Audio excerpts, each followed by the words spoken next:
Okay, so let's slow down for a moment and ask a real question. Who was this guy, John? I mean, most of us accept that he was one of Jesus' disciples, one of the 12, but that tells us nothing about who he really was. So let's wonder together, why does this gospel feel so different? Why does he never name himself, but keep saying the disciple Jesus loved? Is that humility, or is it deeper? What kind of person writes like that?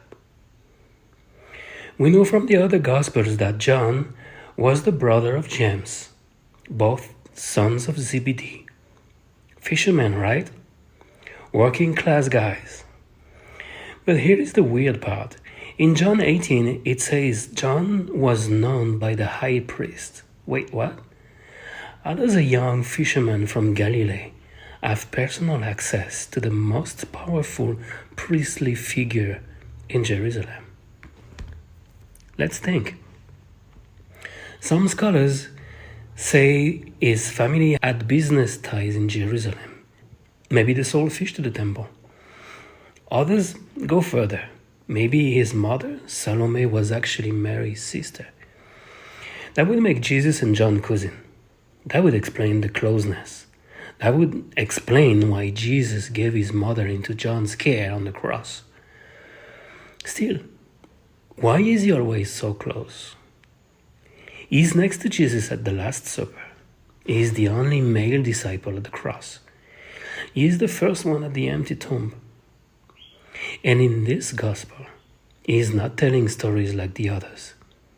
He's doing something else, something deeper.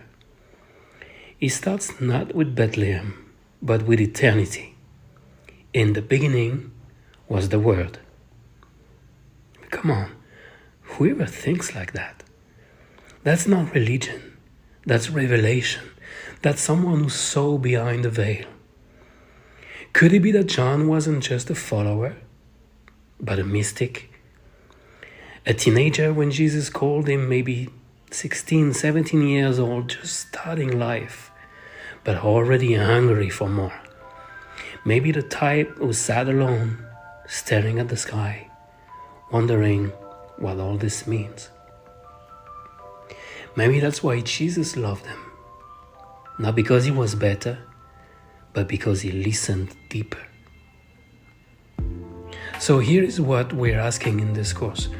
What did John see that made him write the way he did? Why does his gospel sound more like a transmission than a history book? And how can we learn to see with those same eyes? Let's keep going.